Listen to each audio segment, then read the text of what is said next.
Welcome to RLAJ News.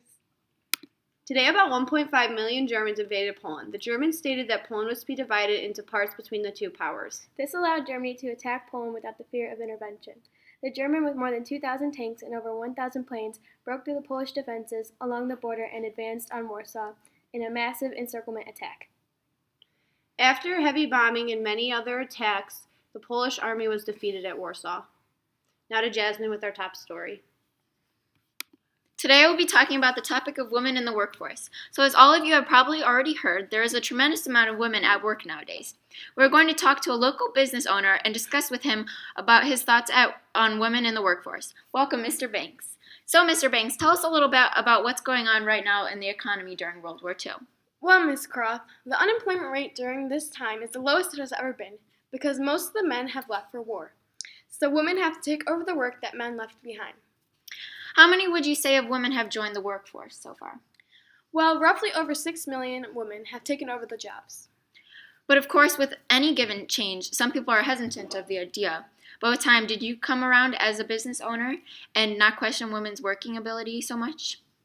Well, after we actually saw women in action and saw what they could do, we actually started hiring women more because they got 60% less pay, so it actually helps us businesses out because you're getting the same work result but pay them less men.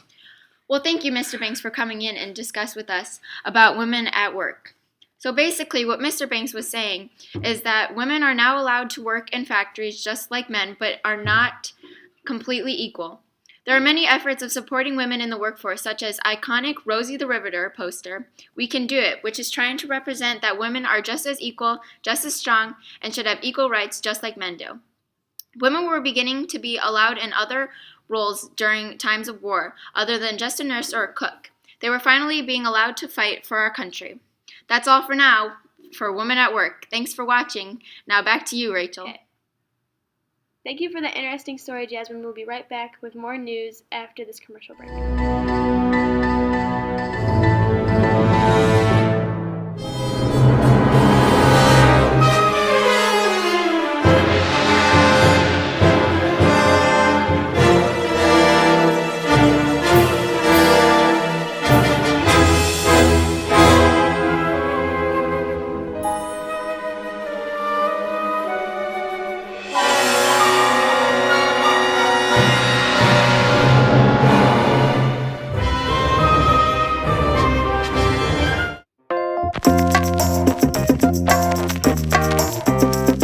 And now we're back. We turn over our next story to Ashley, who is on the scene.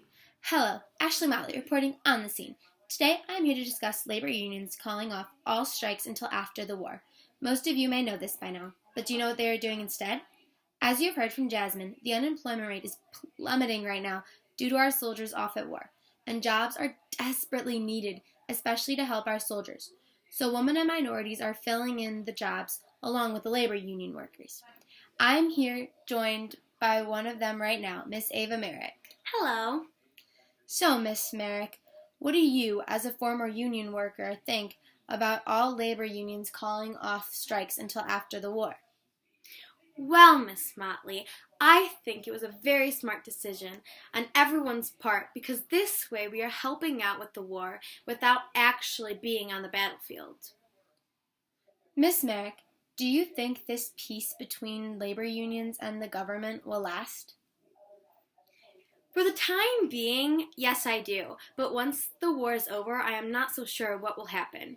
There's many people who are angry that strikes have been called off, and I am not so sure what will happen after the war. Well, thank you for coming to talk to us today, and I wish you well for the future. Well, that's all from me now. Back to you, Rachel and Lizzie. That was a great story. Thank you, everyone, for tuning in, and we will see you tomorrow. I'm dying of me! Stop edging the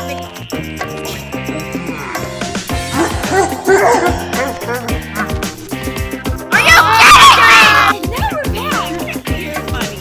Dying of you, Johnson!